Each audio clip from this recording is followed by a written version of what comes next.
I'd like to tell you a story from Norse mythology. This is the tale of Fenrir.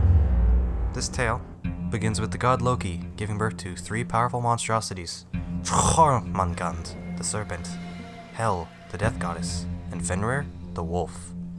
All of the other gods had a terrible feeling that these abominations would be their eventual demise. The three beings were cast into various prisons to prevent their uprising. Jormungand was cast into the ocean to encircle Midgard, the human realm. Hel was sentenced to watch over the underworld, and the wolf Fenrir was imprisoned in Asgard and watched over by Tyr, the lawkeeper, who would never become tired.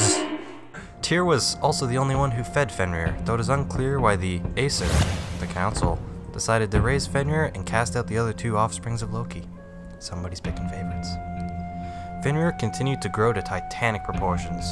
The gods, knowing this beast must not be allowed to roam free in Asgard, tried to lure the wolf out and shackle him with various chains. The gods got Fenrir's permission by telling the monster that these chains were a test of strength. The gods would clap and cheer each time the wolf would break its bindings. The gods sought out the dwarves to craft unbreakable chains. These chains were crafted from the sound of a cat's footsteps, the beard of a woman, the root of stones, the breath of a fish, and the spittle of a bird. All non-existent items, but the Norse believed in a beard-producing giant goat in the sky, so what are you gonna do? These chains were called Gleipnir, open, and it was useless to struggle against them.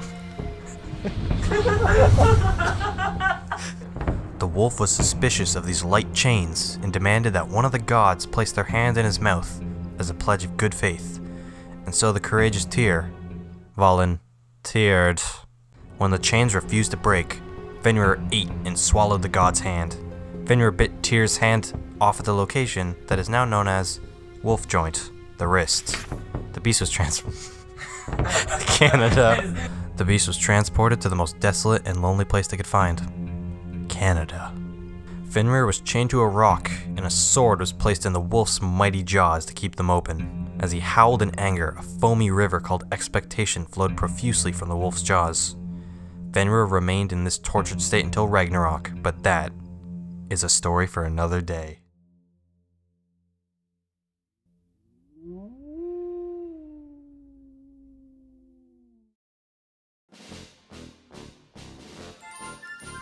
History is made by stupid people.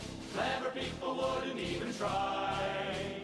If you want a place in the history books, then do something dumb before you die.